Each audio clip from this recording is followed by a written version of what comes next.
Hi everyone. இந்த வீடியோவில் நம்ம இங்கிலீஷ் ஷார்ட் அண்ட் சாப்டர் 12 பார்க்க போகிறோம். சாப்டர் 12 என்னன்னு பார்த்தீங்கன்னா ஆல்டர்னேட்டிவ் ஃபார்ம்ஸ் எந்தெந்த சைன்ஸ்க்குன்னு பாருங்கள். FR, VR, DHR, DHR, FL, VL. So இந்த ஹூக்ஸ் வந்து போன சாப்டர்லேயே பார்த்துருப்போம் இல்லைங்களா, R and L hooks. So அதுக்கு வந்து நம்ம அதாவது இந்த லெஃப்ட் மோஷன் ஸ்ட்ரோக்ஸ் மட்டும்தான் பார்த்துருப்போம். அதுக்கு இன்னொரு மோஷன், அதாவது ரைட் மோஷன் ஸ்ட்ரோக்ஸ் வந்து கொடுக்குறாங்க. ஆல்டர்னேட்டிவ் சைன்ஸ் எந்த ஸ்ட்ரோக் வந்து வாட்டமாக இருக்கோ அதை வந்து எழுதுறதுக்காக அதுக்கு இன்னொரு ஆல்டர்னேட்டிவ் சைன்ஸ் வந்து கொடுக்குறாங்க. ஸோ அதை தான் இந்த வீடியோவில் வந்து பார்க்க போகிறோம். எஃப்ஆர் நம்ம போன சாப்டர் படி எப்படி எழுதணும், எஃப்ஆர் எப்படி எழுதுறீங்களா, இது வந்து லெஃப்ட் மோஷன் ஸ்ட்ரோக். அதுவே வந்து அடுத்த இது பாருங்கள். ஸோ அதே மாதிரி ஸ்மால் ஹூக்கு தான் இப்படி போட்டிருக்காங்க. சரி, இப்படி இல்லை, இப்படி. இது வந்து ரைட் மோஷன். ஸோ லெஃப்ட் நம்ம போன சாப்டரில் பார்த்தது எல்லாமே லெஃப்ட் மோஷன் ஸ்ட்ரோக்ஸ் தான் பார்த்துருக்கோம். இந்த சாப்டரில் அதுக்கு உண்டான ரைட் மோஷன் ஸ்ட்ரோக்ஸும் பார்க்க போகிறோம். ஸோ எஃப்ஆர் எப்படி எழுதியிருக்காங்க, இது வந்து லெஃப்ட் மோஷன். அடுத்து இது வந்து ரைட் மோஷன். அடுத்து விஆர் பாருங்கள், இதுலேருந்து டார்க்காக எழுதணும் இல்லைங்களா, இது வந்து எஃப்ஆர். அதில் டார்க்காக எழுதணும் அப்படின்னா விஆர்.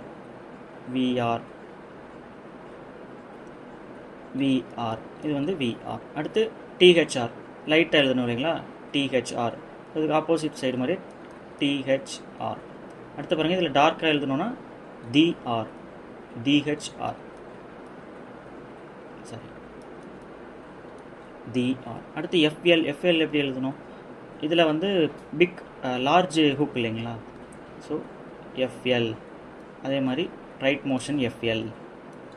அடுத்து அதில் டார்க்காக எழுதணும் அப்படின்னா விஎல். அடுத்து பாருங்கள், இப்போ நம்ம ஸ்ட்ரெயிட்டாகவே ரூல்ஸுக்குள்ளே போயிடுவோம். When standing alone, the left curves for FR, VR, TH are used if a vowel precedes and the right curves if a vowel does not proceed.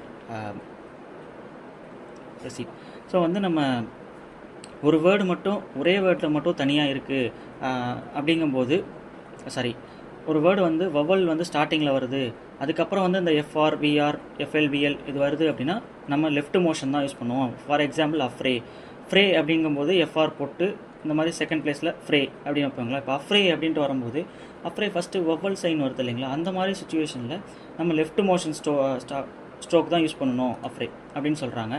அடுத்து and then right curves if vowel does not precede. Vowel வரல அப்படின்னா ஒரே ஒரு vowel மட்டும் வந்திருக்கு, அதுவுமே அந்த curve ஸ்ட்ரோக்ஸுக்கு அப்புறம் தான் வந்திருக்கு அப்படின்னா நம்ம ரைட் ஸ்ட்ரோக்ஸை யூஸ் பண்ணுவாங்க. ஃபார் எக்ஸாம்பிள் ஃப்ரே இங்கே ஒரே ஒரு வவல் மட்டும்தான், ஏ மட்டும்தான் வந்திருக்கு இல்லைங்களா, அந்த மாதிரி சுச்சுவேஷனில் அதுவும் எஃப்ஆருக்கு அடுத்தது தான் அந்த வவல் வந்திருக்கு. அப்படிங்கிறனால அந்த இடத்துல நம்ம ரைட் மோஷன் ஸ்ட்ரோக்ஸ் தான் யூஸ் பண்ணுவோம். அதாவது ஃபஸ்ட்டு வவல் வந்து அதுக்கப்புறம் அந்த கர்வ் ஸ்ட்ரோக்ஸ் வந்துச்சு, வளைவு கோடுகள் யூஸ் பண்ணிக்குவோம். கர்வ் ஸ்ட்ரோக்ஸ்னு தான் வளைவு கோடுகள் வந்துச்சு அப்படின்னா அங்கே நம்ம லெஃப்ட் மோஷன் யூஸ் பண்ணுவோம். இதுவே வந்து வவல் சவுண்டு வருது, பட் எஃப்ஆர், விஆர் இந்த வளைவு கோடுகளுக்கு அப்புறம் வந்து ஒரே ஒரு வவல் அதுக்கப்புறம் வந்துச்சு அப்படின்னா அந்த இடத்துல நம்ம ரைட் மோஷன் ஸ்ட்ரோக்ஸை வந்து யூஸ் பண்ணுவோம். இப்போ ஈத்தர் ஃபஸ்ட்டு ஸ்டார்டிங்கில் வருதுங்களா, அப்போ ஒரே ஒரு வவல் அதுவும் ஸ்டார்டிங்கில் வருது அப்படின்னா லெஃப்ட் மோஷன் ஸ்ட்ரோக் யூஸ் பண்ணுவோம். இங்கே வந்து டிஹெச்ஆர் ஃபஸ்ட்டு வந்துடுது, அதுக்கப்புறம் ஒரே ஒரு வவல் சைன் மட்டும் வருது, அப்போது ரைட் மோஷன் ஸ்ட்ரோக்கை யூஸ் பண்ணுவோம். அடுத்து பாருங்கள், when joined to another stroke the form is used which gives the easier joining, preference being given to the right forms.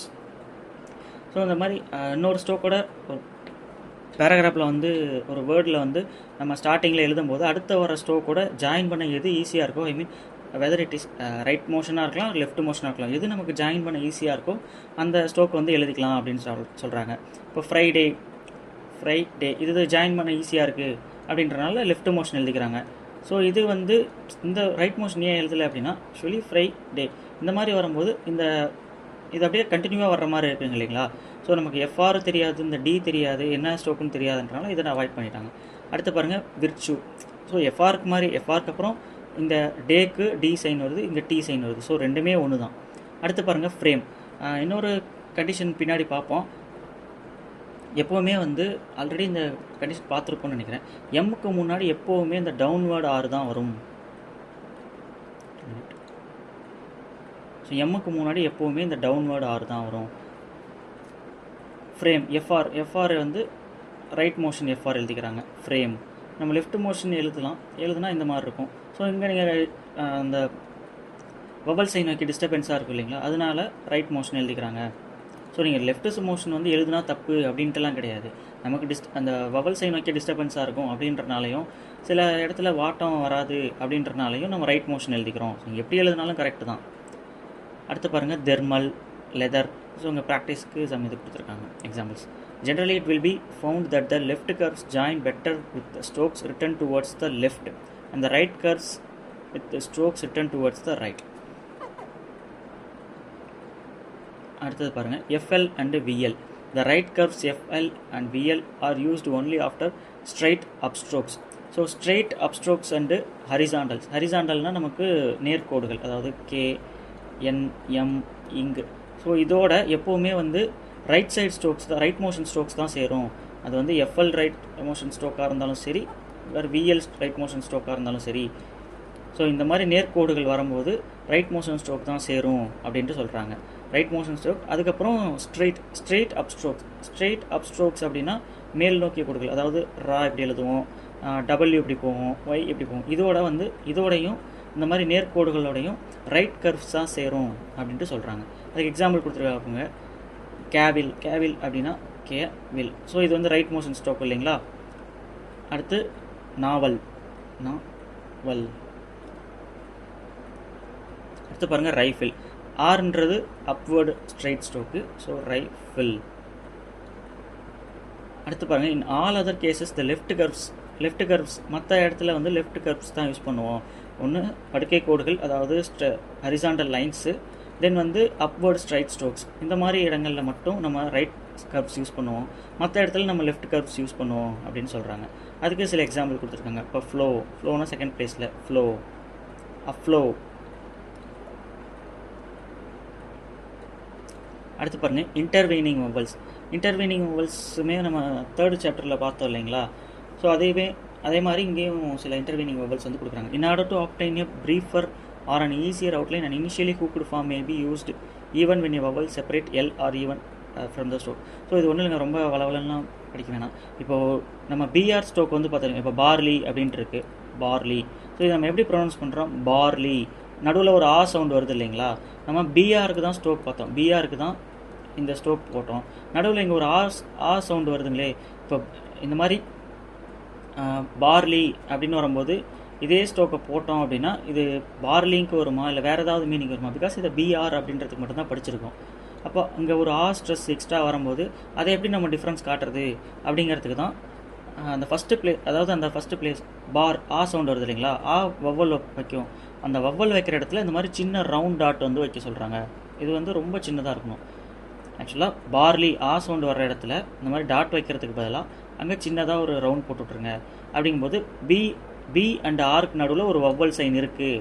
அது வந்து இங்கே எந்த பிளேஸில் இந்த ஸ்மால் சர்க்கிள் இருக்கோ அந்த வவ்வல் சைன் வரும் அப்படின்ற மீனிங். அடுத்து பாருங்கள், சேலஞ்சு CHALக்கு போட்டிருக்காங்க. அங்கே நடுவில் வந்து ஒரு சேலஞ்ச் வவ்வல் வருது இல்லைங்களா. அதை டிஃப்ரென்ஷியேட் பண்ணி காட்டுறதுக்காக இந்த ஃபஸ்ட்டு பிளேஸில் இந்த ஸ்மால் சர்க்கிள் போட்டிருக்காங்க. அடுத்து நரேட், NRக்கு தான் நம்ம பார்த்துருக்கோம், NRT. நரேட் NA வருது இல்லைங்களா, வவ்வல் வருது. அப்போ ஃபஸ்ட்டு பிளேஸில் இந்த ஸ்மால் சர்க்கிள் போட்டுடுறாங்க, நரேட். அடுத்து அதே மாதிரி ஷார்ப்லி. ஸோ இது எல்லாத்துலேயும் ஃபாலோ பண்ணிகிட்டு இருக்க மாட்டோம். பிகாஸ் நம்ம வந்து ஸ்பீடெல்லாம் போக போக இந்த மாதிரி சின்ன சின்ன சர்க்கிள்ஸ் இதெல்லாம் நம்ம வந்து வச்சுக்கிட்டே இருக்க மாட்டோம். அங்கே வந்து நம்ம ஸ்ட்ரோக்கை மட்டும் போட்டுட்டு போயிடுவோம். இப்போ சேலஞ்ச் அப்படின்னு வருதுன்னா நம்ம சேலஞ்ச் இப்படி எழுதிட்டு இந்த மாதிரி ஃபஸ்ட்டு பிளேஸ் செகண்ட் பிளேஸ்லாம் தேடிட்டு இருக்க மாட்டோம். சேலஞ்ச், அவ்வளோதான், சேலஞ்ச். ஸோ இப்படி எழுதிட்டு போயிட்டே இருக்கும். அடுத்து பாருங்கள், and an intervening dash vowel or diphthong may be indicated by striking the sign through the stroke consonant. Diphthong signs, diphthong நம்ம பார்த்தோம் இல்லைங்களா, ஐ ஆர் அவு, இந்த இது வரும்போதும் நம்ம வந்து அந்த ஸ்ட்ரோக்ஸை வந்து இந்த நடுவில் ஒரு சின்ன கோடு மாதிரி போட்டுடுவோம். ஸோ இதுவுமே நம்ம வந்து யூஸ் பண்ண போகிறது கிடையாது. ஸோ தெரிஞ்சு வச்சுக்கோங்க.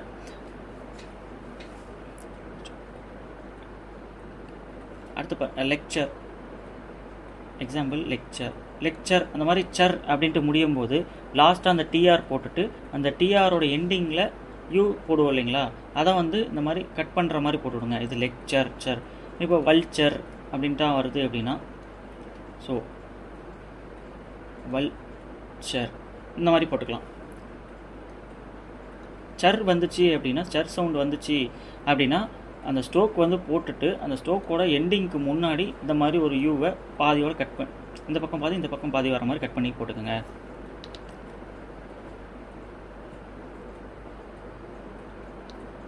அடுத்து பாருங்கள், if your vowel sign cannot easily be written through the stroke, it may be placed at the beginning of the end.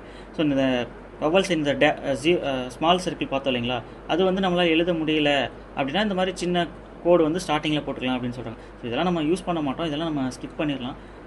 ஆனால் பட் நீங்கள் ப்ராக்டிஸ் பண்ணும்போது இதெல்லாம் ப்ராக்டிஸ் பண்ணுங்கள், ரூல்லாம் படித்து தெரிஞ்சுக்கோங்க. நம்ம பட் பேசேஜில் யூஸ் பண்ண மாட்டோம். ஸோ ரூல்ஸ்க்கு வந்து நீங்கள் தெரிஞ்சு வச்சுக்கிறது better. In words like perceive, telegraphy, so இது வந்து பெர்சீவ், இது ஆக்சுவலாக வந்து ரொம்ப பெர்சீவ் அப்படின்ட்டு வரும்போது, பெர்சீவ் அப்படிங்கும்போது ஆல்மோஸ்ட் பிஆர் சவுண்டில் தான் வருது. பெர்சீவ் பிஆர் சவுண்டில் வருது, அதனால இந்த இடத்துல இந்த இன்டர்வீனிங் வவல்ஸ் யூஸ் பண்ண மாட்டோம். அதே மாதிரி டெலிகிராஃப், ஸோ ஆல்மோஸ்ட் நடுவில் இ வந்திருந்தாலும் டிஎல் அப்படின்ற ப்ரொனவுன்சியேஷன் வர்றனால அந்த இடத்துல நம்ம யூஸ் பண்ண மாட்டோம் அப்படின்றாங்க. ஸோ மெர்க்குரி, நெர்வஸ்லி, இந்த மாதிரி சில வேர்ட்ஸ் எக்ஸாம்பிள்ஸ்லாம் கொடுத்துருக்காங்க. நர்ஸ், டர்க், அதாவது இந்த சின்ன கோடு, இந்த இங்கே பர்மா இதெல்லாம் பார்த்தோம் இல்லைங்களா, இது எதுக்காக யூஸ் பண்ணுவோம்னா நம்ம வவல்ஸில் இந்த ஆ சவுண்ட் வந்துச்சு அப்படின்னா செகண்ட் பிளேஸில் இந்த மாதிரி டேஷ் போட்டிருப்போம் இல்லைங்களா, வெறும் அந்த ஹாஃப் டேப்லெட் அந்த இடத்துல வந்து நடுவில் இந்த மாதிரி டேஷ் போட்டுருவோம். ஸோ இதெல்லாம் நம்ம யூஸ் பண்ண மாட்டோம். அடுத்து பாருங்கள், எக்ஸசைஸ் 43ல் ஸ்ட்ரோக்ஸ் கொடுத்துருக்காங்க. இதை வந்து ரஃபாக படித்து பாருங்கள். ஆஃபர், ஆஃபரிங், ஆஃப்ரே, அது மாதிரி படித்து பார்த்துட்டு பின்னாடி திருப்பி ஆன்சர் பார்த்துட்டு அதுக்கப்புறம் ஹோம்ஒர்க் ப்ராக்டிஸ் பண்ணுங்கள். அடுத்து வேர்ட்ஸ் கொடுத்துருக்காங்க, இது வந்து நீங்கள் ரைட் பண்ணி பாருங்கள். ஷார்ட் ஹேண்டில் ரைட் பண்ணி பார்த்துட்டு அதுக்கப்புறம் ஹோம்ஒர்க் ப்ராக்டிஸ் பண்ணுங்கள்.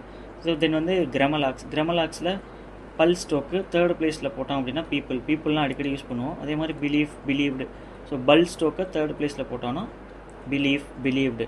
தென் வந்து டிஎல் ஸ்ட்ரோக்கை செகண்ட் பிளேஸில் போட்டோன்னா தேர்ட் பிளேஸில் போட்டோன்னா டில். அடுத்து டிஎல் ஸ்ட்ரோக்கை செகண்ட் பிளேஸில் போட்டோன்னா டெலிவர்டு, டெலிவரி. அடுத்து லார்ஜருக்கு நம்ம என்ன பார்த்தோம், ஜர் ஸ்ட்ரோக் பார்த்தோம் இல்லைங்களா. ஸோ இப்போது ஜேஎல் ஸ்ட்ரோக் பார்த்தோம் அப்படின்னா லார்ஜ்லி. அடுத்து கால், கேஎல் ஸ்ட்ரோக் ஃபஸ்ட்டு பிளேஸில் போட்டோன்னா கால். கேருக்கு போன கிராமலாக்ஸ் என்ன பார்த்தோம், கேருக்கு கேஆர் ஸ்ட்ரோக். அடுத்து செகண்ட் பிளேஸில் போட்டோம் அப்படின்னா, செகண்ட் பிளேஸில் கேஎல் போட்டோம் அப்படின்னா ஈக்குவல். அடுத்து விஆர் ஸ்ட்ரோக் போட்டோம் அப்படின்னா ஓவர், ஃபஸ்ட்டு பிளேஸில் போட்டோம்னா ஓவர், தேர்ட் பிளேஸில் போட்டோம்னா ஹவவர். அடுத்து விஎல் ஸ்ட்ரோக்கு ஃபஸ்ட்டு பிளேஸில் போட்டோம்னா வேல்யூவேஷன். பாருங்கள், எக்ஸசைஸ் 45 சென்டென்ஸ் கொடுத்துருக்காங்க. இது ஒரு வாட்டி ரீட் பண்ணிவிட்டு அதுக்கப்புறம் நீங்கள் ஹோம்ஒர்க் ப்ராக்டிஸ் பண்ணுங்கள். அடுத்து வந்து சென்டென்ஸ் கொடுத்துருக்காங்க, இதை ஒரு வாட்டி ஷார்ட் ஹேண்டில் எழுதிட்டு அதுக்கப்புறம் நீங்கள் ஹோம்ஒர்க் ப்ராக்டிஸ் பண்ணுங்கள். ஸோ தட்ஸ் ஆல் இந்த வீடியோ. சாப்டர் 12 உங்களுக்கு ஏதாவது டவுட்ஸ் இருந்துச்சு அப்படின்னா கமெண்டில் சொல்லுங்கள். தேங்க்ஸ் ஃபார் வாட்சிங்.